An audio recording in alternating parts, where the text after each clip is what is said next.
Jakan's term had ended in October, and so there are four of us who will be giving Dharma talks over the next coming months. I now, of course, obviously, Pam will be in a couple of weeks, followed by Sarah, and then Diane. So, today's talk. I titled today's talk, Hello, my name is George. So, thanks, Pam. I titled it because this is the 20th anniversary of me starting Nebraska Zen Center, and the 20th anniversary of me giving my first Dharma talk up here. Now, underneath Noden, the first resident teacher at Nebraska Zen Center, when you join Nebraska Zen Center, Noden oftentimes would go out of town for business or pleasure, but which would need a Dharma, someone to give a Dharma talk. And so if you join Nebraska Zen Center, regardless how long you've been practicing here, no one would ask you to do what brought me to Zen practice talk. And so mine was, I joined in October or March of '05, and I think it was around October and November. Noden was giving a Dharma talk, and he said, well, I'll be out of town, so somebody will be giving a what brought me to Zen practice talk. I'm not sure if you looked at me, but in a couple of days I got that email from Noden saying, George, would you give a what brought you to Zen practice talk? Sunday morning in front of everybody. You can talk about whatever you want to talk about, but please, thank you. Noden didn't ask you. Noden just said, could you do this, right? There was no in Noden. And so it was a way to break the ice. It was a pretty good talk. So, and I always kind of think maybe we ought to start bringing that back. Newer members could give talks. Maybe not. Okay.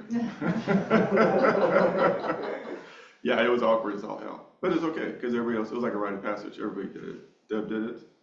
Pam did it. I'm not sure if everybody else did it here. I don't know if Sarah did it, but maybe Benji. I don't know. Anyway, it's nice to look back, and it's a good exercise to see, what brought you to Zen practice. What are the little signposts along the way that made you decide to show up here? I'm pretty sure none of us woke up one morning and decided, oh, I think I'll be a Buddhist, right? I was going to go to the grocery store, but I think I'll go to Nebraska Zen Center instead. So, yeah, it's a good exercise for me to redo this, especially after 20 years. And I also want to share some early stories of like the first year I had here. When I was looking 20 years later, when I'm looking back at these stories, I'm thinking, man, what the hell is going on with me? But I think they're really pretty instructive. So anyway, without further ado, so signposts along the way. I was thinking of 3 items, and they actually were kind of illuminating for me, because they were all about when I was around maybe age 10, 11, 12, 13, around there. And thinking to myself, boy, it's really interesting that I would be seeing these things, of course, 20/20 hindsight, but especially, at that age, when I thought I was just kind of a goofy, knuckleheaded kid. But I was actually was seeing some interesting signposts. So the first one, since it was the 1970s, when there was only 3 TV channels, or actually 4 if the weather was good, oftentimes people had posters on their walls, right? And my elementary school sold posters, and the one I got, which was my favorite, was a large color photograph of a gorilla sitting very serenely there with his hands in his lap. And the caption down below it was, sometimes I sits and thinks, sometimes I just sits. I thought it was just funnier than hell. Because there's this gorilla just sitting very serenely with the caption, sometimes I just sits and thinks, sometimes I just sits. But after a while looking at it, I thought to myself, yeah, that's all there is, right? Sometimes I just sits and thinks, and sometimes I just sits, right? What does that sound like? Right? Zazen, right? So there's a gorilla there doing Zazen, right? Funnier than hell as a 10-year-old, but there it was, right? And I always kind of think that I sat on the edge of my bed one time and actually tried to do that. Observe mind, right? Sometimes I just sits. Sometimes I just sits and thinks. Nice little signpost there. That poster stayed on my wall for quite some time, right? Next item along the way, I was in Boy Scouts. I am an Eagle Scout. And there were 7 ranks in Boy Scouts. Eagle Scouts, the 7th rank. Halfway through working through the ranks, they allowed you to become patrol leader. So I was maybe 12 years old, patrol leader for maybe anywhere from 5 to 10 younger kids than me, new to Scouts.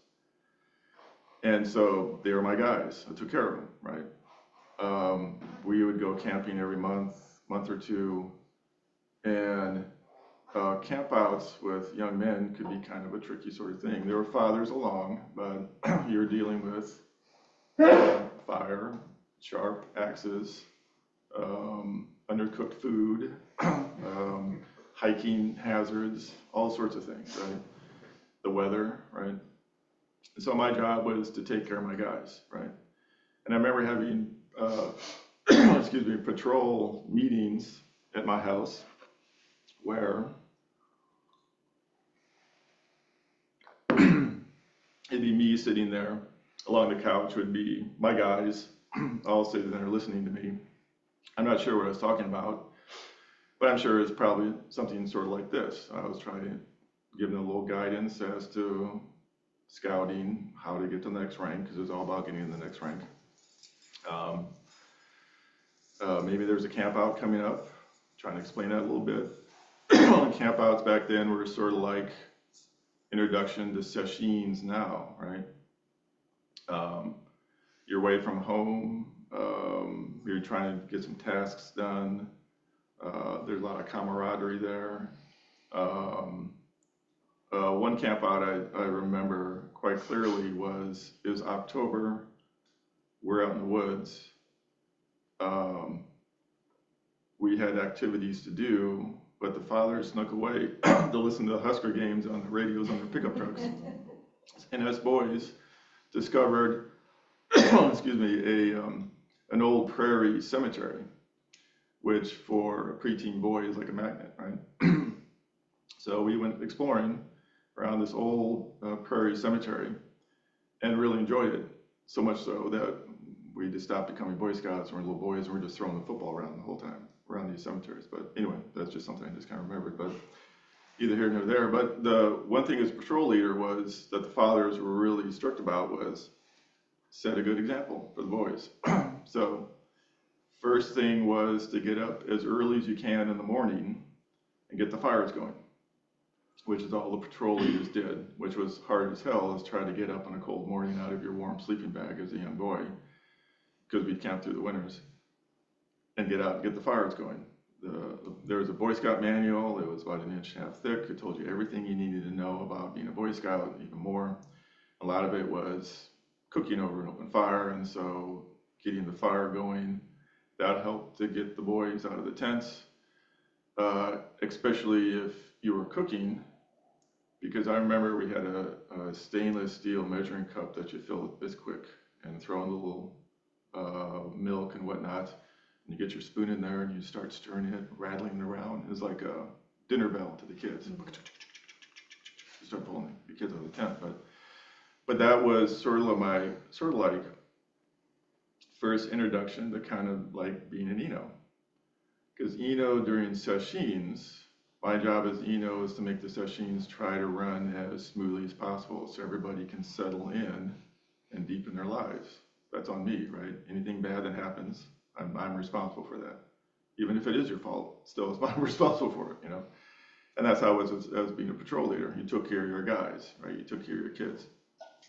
But also with Boy Scouts, there was also like, I almost want to say like my first really, I don't say moment of Zen, but there was a first moment of a real full awareness. And this was during summer. There was summer camp. It was week long, It was Camp Cedar, which is north of town. I'm not sure if it's there anymore, but it was like a huge Boy Scout camp. It's still there. Oh, it's still there, is it? Okay, good. Back in my time, it was well developed. There's a dining hall, outdoor pool, there were stages, all sorts of campgrounds out in the woods with all sorts of trails and everything else. And that was the week you got your merit badges done. You could probably get 3 or 4, maybe even 5 merit badges done, which is probably like 3 or 4 months worth of work. And so that was the time to be busy, right? We were all like super gung-ho to get work done. It just wasn't vacation. And so early morning, everybody had to do formation up at the flagpole, which was this huge open field with flagpoles. And we'd all, not the whole troops were up there, but those who were attending were organized by troops, who were all in line, which there's probably like 100 Boy Scouts, so young men lined up in lines, all dignified, standing straight. It was kind of a sight to see. But I remember very clearly that, and you had to remember this was the mid-70s. The fathers were super, super strict with this in terms of saluting the flag. You salute your flag, you salute your country, right? Super strict about it. And thinking back, I was in the Scouts 75, 76, 77, 78. At that time, kind of speculating what the fathers were like, they were very much about what was going on in the country at that time. Because look at 75, right? Vietnam War just ended, the fall of Saigon, right? And then 1976 was bicentennial, right? 200 years of freedom. My father was born in 32. He was in the U.S. Army, early 50s, stationed overseas in Okinawa. And I think that was kind of common with a lot of the other fathers, right? Military service. I'm not sure if there's any active military, but they certainly all had military service. And they were like, I almost want to kind of think that they were thinking, this is how we turn the country around. These kids right here, right now. You know what I mean? So they were super strict when the colors were being presented. And that's how it was during that formation there, which was every morning. And I remember quite clearly, it was about the size of half of a football field, but we're all lined up there, early morning, uniforms on, right? Color guard is off to the right there. I'm pretty sure the flags were folded up. American, Nebraska States, and the Boy Scout of America flag. And I think there were 5 of them. And they were older boys too. Full uniforms, they're shorts because it's summertime, but those are, official Boy Scout shorts. But full uniforms. I remember one kid had like a braided thing around his shoulder. I mean, really impressive, right? And they would start the march outs, and they were calling off their cadence. And I remember that quite clearly because it was like you had to be mindful, respectful, stand at attention. And I remember, it was quite a clear remembrance of the sun coming up. He's standing there, everybody's standing there at attention, the wind, a little bit of a breeze, occasional insect, right? The smell, the smell of the earth warming up. And then the color guard cadence coming through, I remember them, they were quietly calling it the cadence, hop, hop, hop, hop, hop, hop, as they come to the flagpole, hop, hop, hop, hop. Then they present the flags, they get on the flagpole, you stand back, and I think somebody called out to salute or something. And the American flag goes up first, and then the state of Nebraska and the Boy Scout flag. And I can't remember after that. There might have been a bugle call, there might have been Boy Scout oath or something like that. But we're all standing there saluting, right? And then there's morning announcements, which were kind of the typical announcements for boys, bus your tables, etc. But then we're dismissed, and then you had to hustle to get off to wherever you were going for instruction for your merit badge. And I remember all of us were just like hustling down the campground, grabbing stuff, hustling back up the trails, trying to figure out where everything was at. I mean, you're on the go a good part of the day, Evening there were services and so forth, but I remember quite clearly that was almost like experiences I have now in Zen practice, right? Um, you're fully in your body, present, aware, really good balance of emotions and awareness, right? And you start to really notice other things around you, right? Sunshine, smells, distant sounds, the quiet, the stillness, very respectful, very dignified. I mean, that was like a little moment of Zen for me, and I still remember that, 50 years later or so. But there was that for Boy Scouts. Third item, church, right?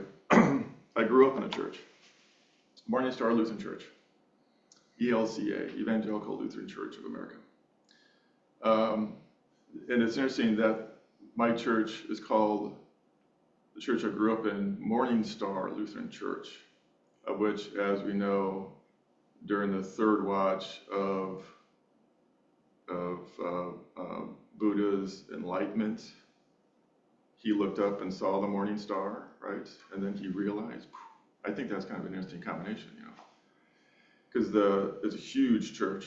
Narthex, the main part was facing directly east, stained windows, right? The sun would come up, and it would just light up those stained windows when I was a kid. But yeah, my whole family was in church every Sunday, right? I wouldn't necessarily say that we were super religious. We didn't pray before meals. We didn't study the Bible, but when it was Sunday morning, you went to church, and we were active in the church, right? Church was not seen as charity. Church was seen as responsibility. You're there taking care of church, right?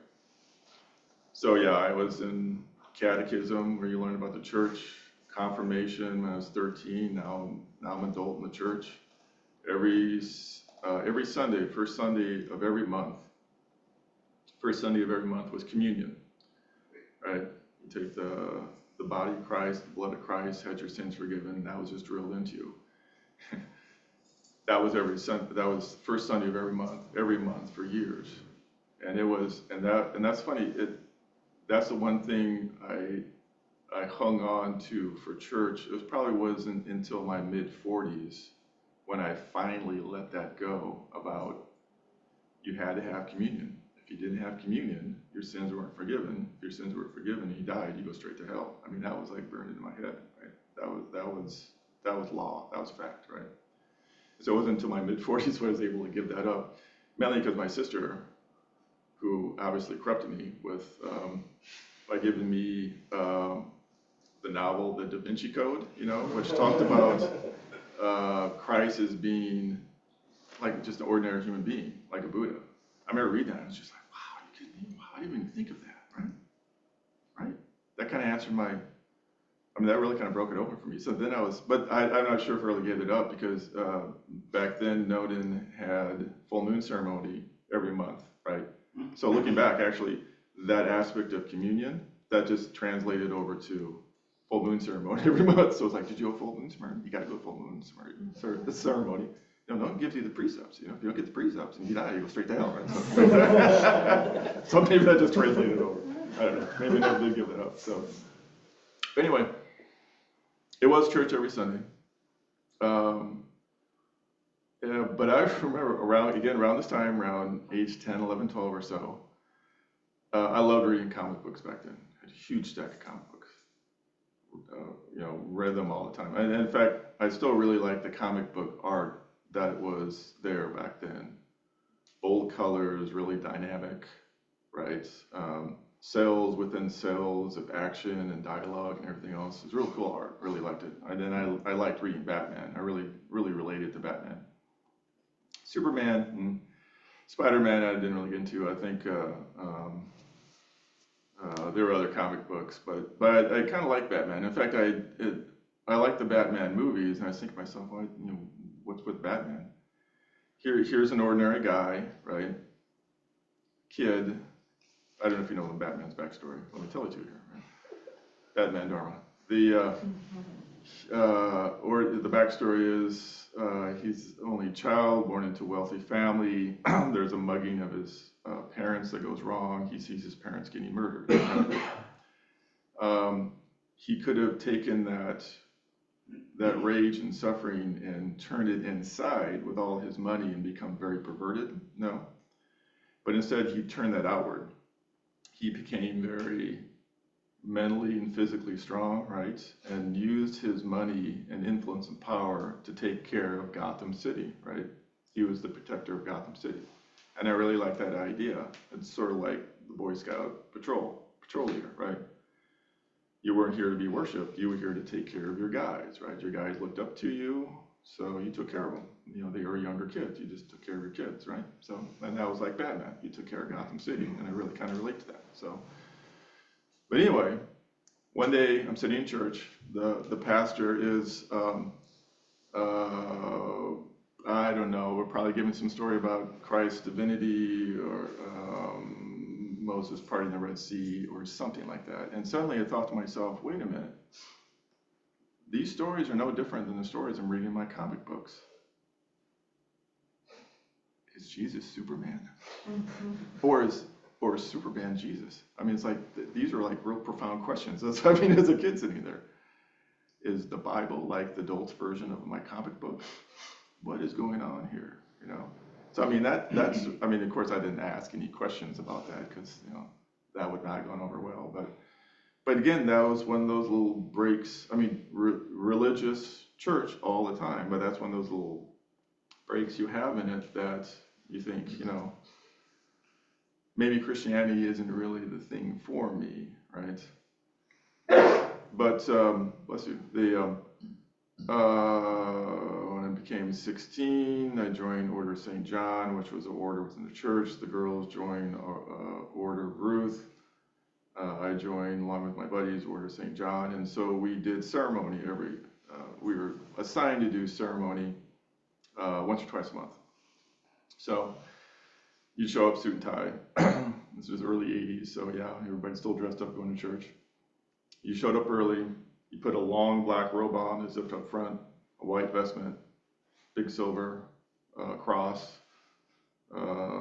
thing with a candle deal on it or something that lights candles, and you flip it around and it puts the candles out. But we'd light all the candles. We'd handle the offertory plates. We do all sorts of work like this, right? Mostly we just kind of stood around up front of there. There were two pastors. They had a little places they could sit.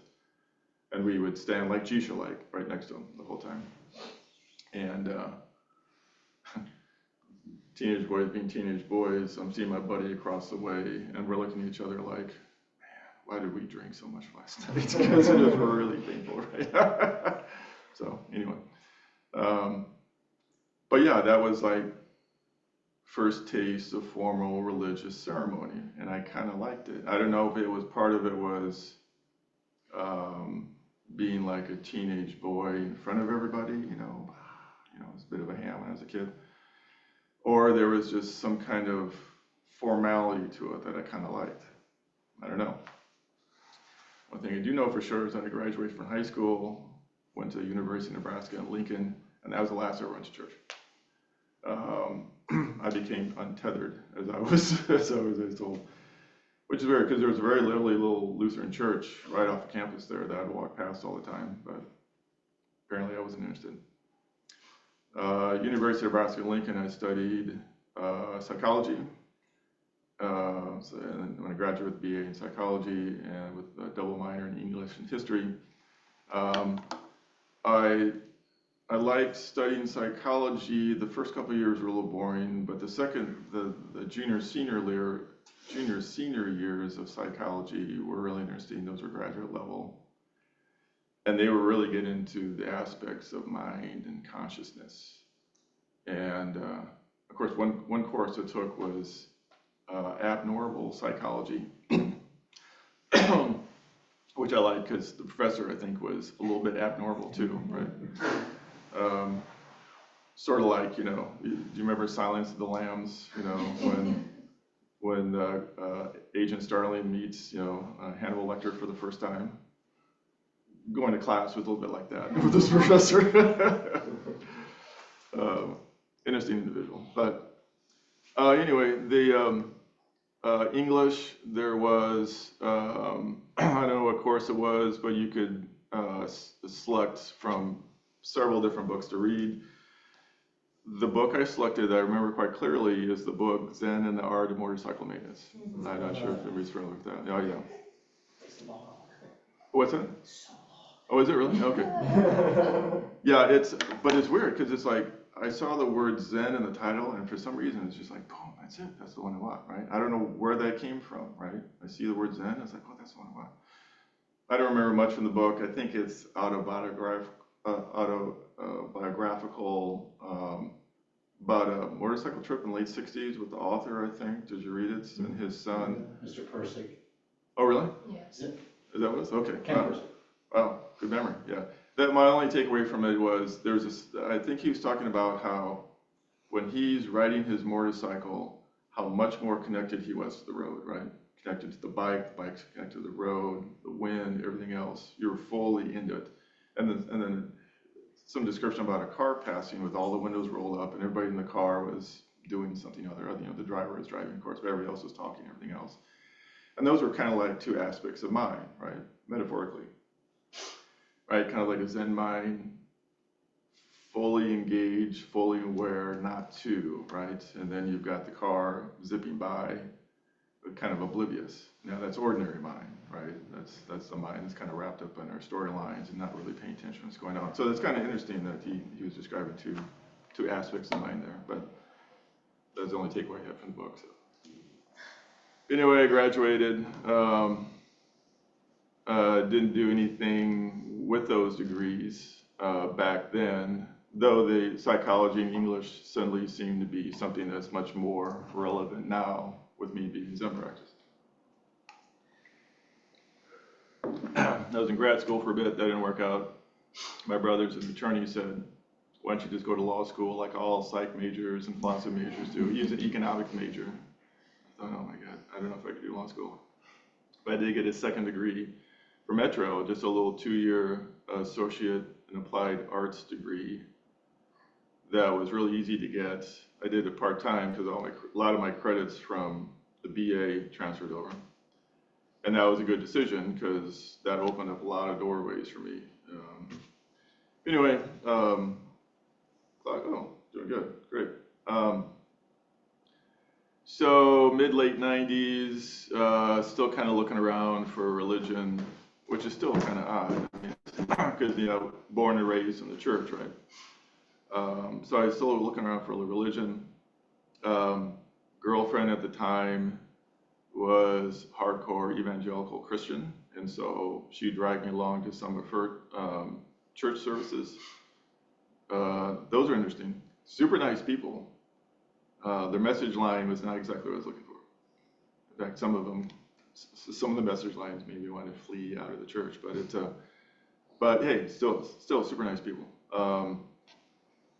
One thing she did do is that she dragged me kicking and screaming to a naturopathic doctor that her family had been going to in Colorado, Dr. Garrett. Really, really interesting guy. He was a medic during the Vietnam War, medical doctor, but he was sort of like Kennedy, JFK Jr. before JFK Jr. I mean, he was like hardcore anti-medical society. RFK, yeah, thank you. Yeah, he was Maha before Maha, you know what I mean? He was like, you gotta own your body, all the doctors wanna do is just either drug symptoms away or cut out the offending organs. You gotta take care of your body, and you gotta do all these different things and stuff, but we, so which was good, because he kind of changed my diet around. I got into an exercise program, that really helped. After I saw him a few more times in Denver, and then there was that one time we went out to his ranch in the foothills of Colorado. That was an interesting trip, because he was a really interesting guy. We showed up, and there was a young couple there from New York City who were there to market his herbs. Which I thought, oh, he's got an herb line, because we kind of passed like little herb garden as we walked into his cabin. All sorts of young kids around. It had a weird kind of a commune feeling to it. But I remember he was like, hey, George, you want to go to my barn? See my spaceship? I got a spaceship out in the barn. I'm like, what the hell are you talking about? I got a spaceship out there. It wasn't until later I was thinking that, oh, yeah, it's grown weed. And the people there from New York City,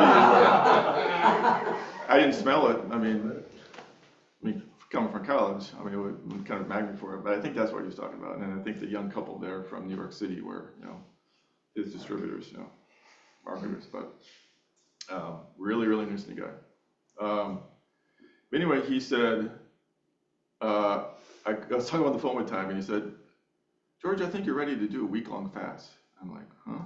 It's like, yeah, do a week-long fast. And it's like, don't eat anything at all. He said, well, you can eat any kind of melon that you can find. Watermelon, muskmelon, any kind of melon. Maybe herbal tea if you want. Other than that, no food. No exercise, no food. Okay? It's like, okay. So for a week, I bought all sorts of melons. The checkout clerk was giving me a look like, I want to park at your place. So I ate melon after melon after melon after melon. And it's really interesting to watch the body change from consuming food to really consuming melon, which is just basically like water and minerals, a little bit of fiber, right? He said melon's really good because it has a big extensive root system that filters water. So the water inside the melon is real clean, real pure. And it's like all these minerals will really flush toxins out of your body and so forth. It's not like toxin. But your body would start to change after a day or two. Third day was hard because the blood sugar was really crashing. But after that, you started, really it was kind of cycling through the day. But things would kind of even out. And I remember that I only needed to sleep like maybe 3-4 hours a night because the body wasn't digesting food, which is hard labor for the body, I guess. But it was really interesting because I remember waking up really early in the morning and there was such a lightness to my body that it was like a freeing aspect of the body. I felt like you weren't really necessarily attached to the body. You could surrender the body, right? The body wasn't necessarily to support your life. It was a really kind of transcendent sort of feeling. And this is, I think, why there's such an aspect of diet and fasting and religious practices. I think there's this aspect of sort of trying to get free of the body a little bit,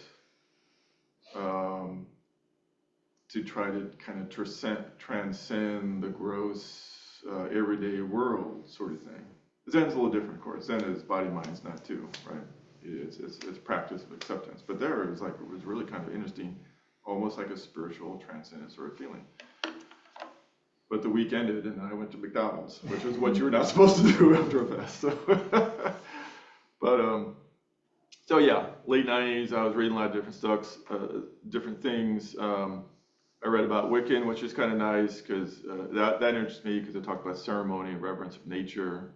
There's a certain amount of mystery to it. My father was a 33rd degree Freemason, so I was looking at Freemasonry. Read a lot of philosophy. Ken Wilber is my favorite American philosopher. He studied under category Roshi, who was Nonan's teacher. So his aspect was very much Zen or Dzogchen was the religious practice you get into. 2004, I started to go every Sunday to Unity Church, which is off of 90th Street. It was nice. I liked it. They would do a little meditation. It was about an aspect of multiple faiths, It just had a really good vibe to the church, but it wasn't really. It still was nothing I was looking for, because I felt at that time I was really kind of calcified, just overly protected, psychologically. I really needed something to break through.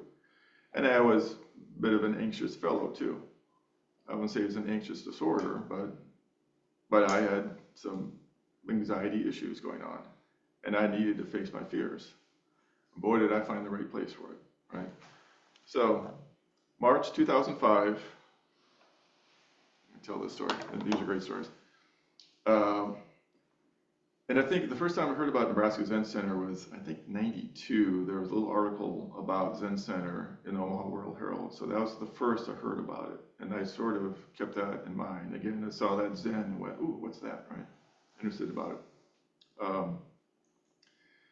So there was Nona had a real rudimentary website. There was a listing there for Intro to Zen, showed up in March of '05. Met Zen Center in Nona for the first time. Zen Center back then was much different. This was before temple expansion. So that room was the garage. We didn't have the bathrooms, the floors, and everything was a little more rougher shape. There was wallpaper on the wall and so forth. I remember coming in, meeting Nonan. Nonan said, "Come on in, welcome to Master Zen Center." And you're standing right behind the donation box. And he said, "If you haven't paid for, here's the donation box." And then he said, "Go ahead and take a seat." There were 5 of us. All the cushions were laid out here. This was, back then, this was the Buddha hall. So this was the Zendo. This is where you did services. So this meditation hall, that was the service hall. And he had cushions, probably the same cushions, all laid out there. And we all walked in there and looked at the cushions and went, "What the hell is this?" Right? Nona's dog, Sammy, apparently came in from the outside, was dancing all around the cushions. There was just dog fur and dirt and everything else around there. And we're all kind of looking at this like, did he not expect we were coming here, So we're kind of brushing off. And Nona's like, "Just go ahead, just take a seat." And we're all brushing off and stuff. So Nona went through the usual, how to say Sozen, the formations, and we said Sozen a little bit, and then we split. And I spent maybe 2.5 weeks deciding if this is something that I really wanted to do, but and then of course it was, and I really just kind of jumped into it. But one of the stories I had, stories in my head about that first meeting, I hope you find it instructional. And this is still something that I try to incorporate in my own practice. And this is the practice of the should, right? When I show up to Nebraska Zen Center, we always have these shoulds, right? We come, every day we have, we come with our own experiences, with our own conditioning, with our own shoulds about how things should be, right? So my practice is to try to really put some mindfulness into that. Because as I can't, I try to be a little more neutral, right? Because being is very much about trying to build relationships and trying to build trust, right? So I really have to kind of pay attention to what everybody's doing. And as much of my practice is hearing and seeing. When I'm going through a room, I'm trying to listen to conversations, I kind of glance at people, just to kind of get a temperature of the room and see what's going on. When I'm sitting Zazen, especially during sessions, my ears or my eyes, sure, I'm still following breath, it's still good posture and so forth, but I'm listening. I figured this out, I've known it. You got to listen to the place as an check in with people in the Zendo, see how people are doing. Some people can be super, during sessions, super uncomfortable, stomach's growling, they're going to go to the bathroom a lot. Maybe check in with them a little bit, see how things are going. Or back in the day, I'd be sitting there and Doug would be Tenzo and be throwing stuff around the kitchen, slamming doors and throwing stuff in the sink. And so I'm thinking, what's going on there? So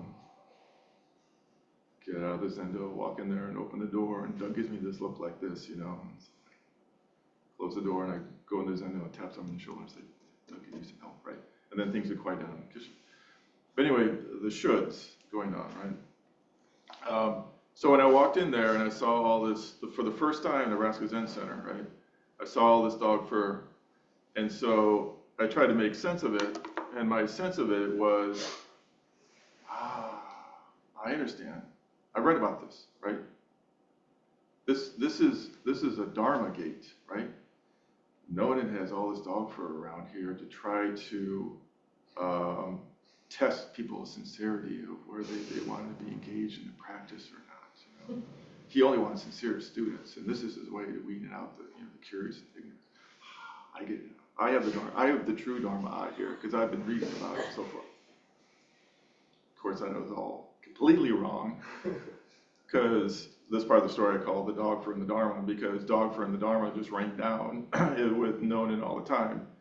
he had Sammy, and then Buddy and Sammy, and then Rosie the temple cat, and so there was animal fur everywhere all the time. And if you mentioned anything about Nonan would be like, well, there was a broom to vacuum, clean it up, right? And in fact, even Daishin talked about that when he lived with Nonan for that summer. Daishin said, yeah, they actually, when you're sweeping a temple, usually you're just sweeping nothing, right? Because it's been cleaned every day and there's nothing there. But with Nonan, yeah, you were always sweeping up stuff all the time. But you see what I did, right? I made up a story about my first time here, right? And it made me the hero of the story. It made me the star of it, right? I was trying to make sense of this story, of what I saw here, right? And of course, it was completely wrong, right? Well, that's kind of I brought there my conditioning, I brought there what I call my ordinary mind, right? A mind that was picking and choosing, right? A mind the ordinary mind is where we want the universe to change so that we can be happy, so that the ordinary mind can be happy, right? Right, so you all need to change to make me happy. I'm not going to change. You all need to change to make me happy, right? The universe needs to change to make the ordinary mind happy. That's ordinary mind. That's pretty common. Of course, that doesn't work out, right? We want something that's not there, so that's greed, or there's something there we don't want.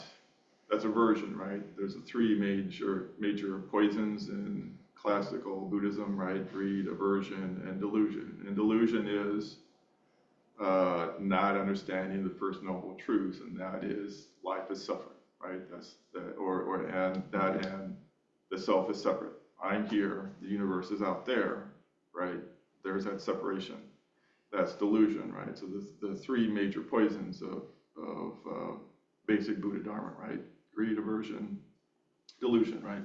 So what was I doing? I was bringing my conditioning, my ordinary mind, things I have read into Zen Center, thinking that Zen Center needed to change in order to satisfy me, right? That was real common. But what does Zen do, right? Zen says, bring some mindfulness into that and cultivate the mind, don't know mind, the mind that understands there's nowhere to stand, right? The mind that exists nowhere, right? And ordinary mind and Zen mind are two aspects of mind, right? You have ordinary mind, Zen mind, ordinary mind. Those two work in concert with each other. You still need ordinary mind because you still got to plan and execute, so forth. But no one always says all plans are temporary, right? So no one is pointing back to that Zen mind, the Zen mind that accepts the first noble truth that there's suffering, right? Basic Buddha Dharma. So that's what I was bringing into it. So this test of worthiness, right? I saw the dog fur. I did not want the dog fur. That's a good story of aversion, right? And I build a whole storyline behind it to where it made me the star, right? Made me the hero of it, and it was completely off, right? But still, that sort of thing happens. The other thing that happened that first year, and I had to look up this term. I remember quite clearly because I was trying to sit every day, right?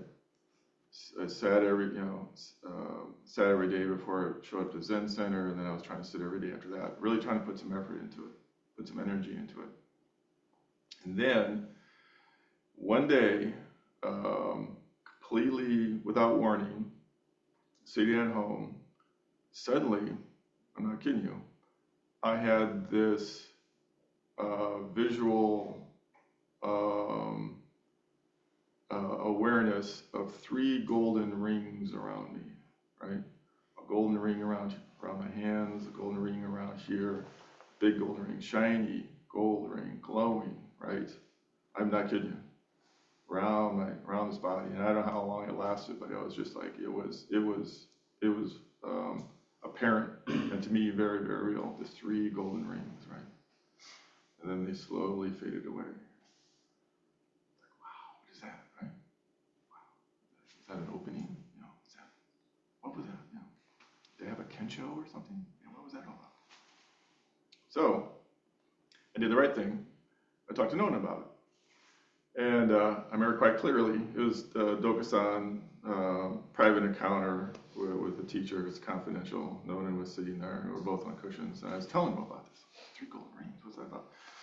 And Nonan was very generous to me about it. In fact, I remember Nonan very much sitting there, and he kind of smiled and nodded a little bit and went, Makio, scenes along the way, let it go. I was like, what? So he said, Makio, scenes along the way, let it go. I said, what's Makio about? And he said, Makio, and I actually had to look up this term, realm of demons and monsters. It's a Japanese term. There's other terms of it. What is it? Staying in the ghost cave or something like that.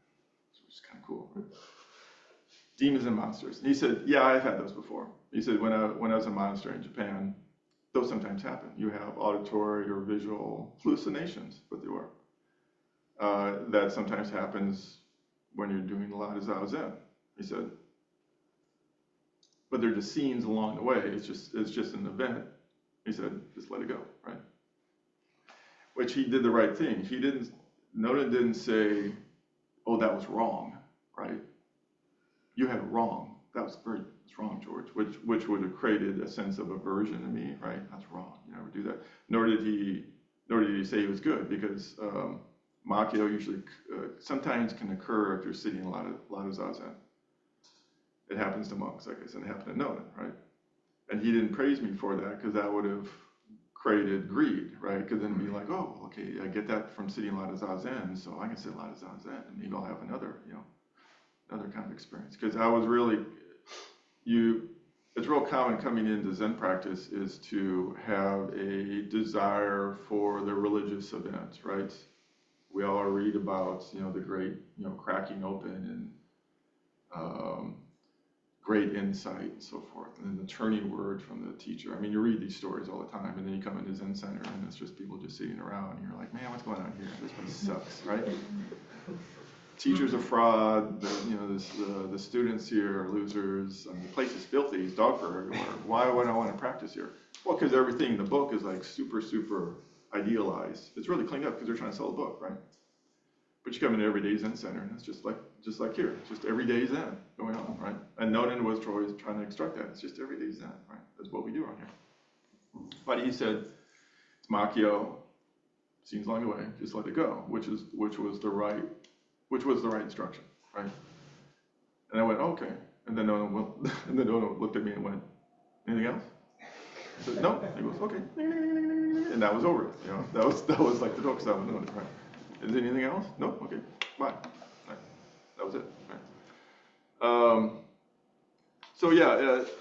So those two things, the first year here. I really thought about, what was I going to do for Zen practice? I mean, it's like those first 2.5 years is really, or first 2.5 weeks after busy knowing it, I was like right on the edge here, really thinking, do I really want to jump in this knot? Because I remember the conversation I was with myself, and that is, I can do this thing. Let's just do this thing, right? Let's just not hold back. This is what I've been looking for the past 10 years, right? And Zen has been kind of like, would suddenly pop up, throughout my life, right? Or at least, for those signposts along the way. So, I was like right on the edge thinking, do I want to do this? Do I do this? If we can do this wholeheartedly, right? Okay. Boop, right? Jumped right into it. First year here was really difficult because, you're fish out of water, you're trying to learn new things. This was back when Nonan was like, swinging hammer. Really tough guy, real strict, man, And as I often said, Nonan took all my toys away from me my first year here, right? I had all my little Zen toys that I would bring to the Zendo, all my little concepts and expectations, all my shoulds, right? All lined up on the cushion. These are my little Zen toys, right? I've been reading about it, and this is what I want, and blah, blah, blah, blah, blah, blah, blah. And so I'd be sitting there, and of course, Nona would look over and then just reach over and just take them from me, right? And that was the first year here, was that Nona just took all my toys away from me. So that in the year, I was just like, what else is left? And Nona said, Zen practice. Good, I've stripped everything away from you. We didn't have this conversation, but that was my feeling. Nona took all my toys away from me, so then my Zen practice really started, right? took away all my expectations, all my shoulds, everything else. And now I could really start to practice Zen, right? Now I could really understand about the aspects of awareness and acceptance, working with others, working with myself, right? Zen practice, right? So that was first year. So, but yeah, I sewed rakusu, which is what this is. When you go through Jukai, it's a ceremony. It's a lay practitioner ceremony. You hand sew this. It's a rakusu, it's an abbreviated robe. And then you get a Dharma name. My Dharma name is Sozen, S-O with the accent over the O, Zen. Zen is Zen. So means ancestral Zen. So, when Vicky and I went to Japan last year for Zen Jokin's 700th anniversary of his death, Soto Shu, the administrative arm of the Soto Zen Buddhist organization in Japan, put the tour on for us, and they led it for us. There were about 100 of us, but half lay, half ordained teachers. We toured Eiheiji, which the teacher that brought Soto Zen Buddhism from Japan, from China to Japan, Eihei Dogen Zenji. Zenji is an honorific. Built a temple there, Eiheiji. So we toured that and sat zazen there a little bit. Got on the bullet train, went on the other eastern side of Honshu, the main island of Japan, Yokohama. Toured and stayed overnight at Sojiji, which is the other heavyweight in our Soto Zen Buddhist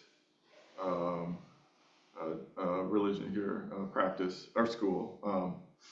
Zen Jokin, who was like the great grandson, lineage-wise from Eiheiji, or from a Dogen, Dogen Zenji.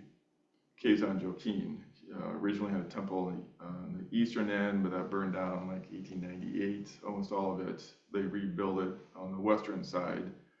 And my understanding is that some of the buildings escaped the fire and they dismantled those and trucked them across the island and rebuilt them in Yokohama. So we took a tour of that. Sojiji, I learned that the So in Sojiji is the same as So in my Dharma name, which the So in Sojiji means the temple where Buddha's teaching is fully kept. Now, I'm pretty sure if you ask Nonin, his Dharma name, when he gave me the Dharma name, the So in Sozen wasn't George, you're not where the Buddha's keeping is fully kept. It just means ancestral Zen. So that's kind of interesting. And it's like, real briefly, we sat zazen in Eiheiji, we sat zazen in Sojiji. Sojiji was cool because we stayed overnight. They got us up before the monks. There were 100 of us, and it was like sashin, right? They were all coming through and like, let's go. We had to get our zafus all rolled up, put away. It was huge. They had like a tourist hall, 3-story tourist hall that they built. So we were in a huge room, all with tatami mats.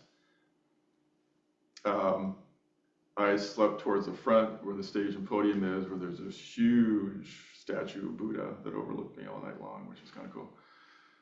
But they got us up real early. We rolled everything up, got the sheets done, got dressed, ready to go.